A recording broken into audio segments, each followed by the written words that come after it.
So I have this I don't know device, PIPO X8 I think, and I couldn't find the drivers for it,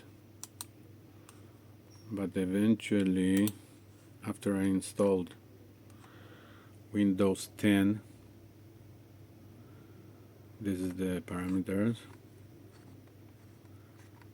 I installed Windows 10 32-bit UEFI.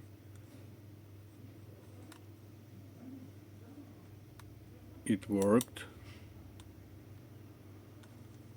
As you see, all the drivers are installed, including video.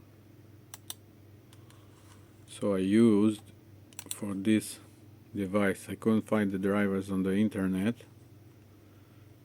so I installed Tronsmart IZ37 drivers.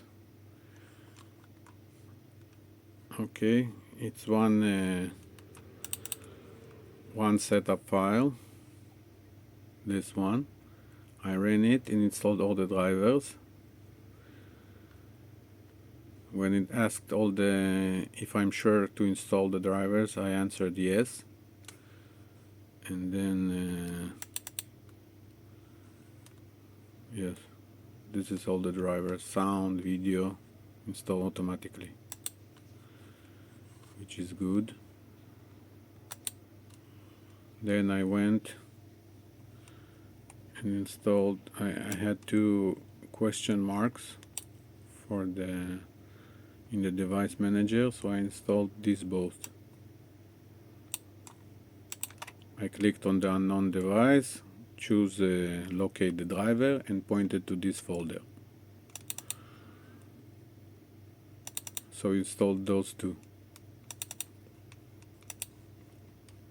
So if you have same device, maybe Tronsmart with the or PIPO with this chip z3736f, it works, guys. I'll try to leave a link for the drivers, maybe on my Google Drive or something. Thanks for watching.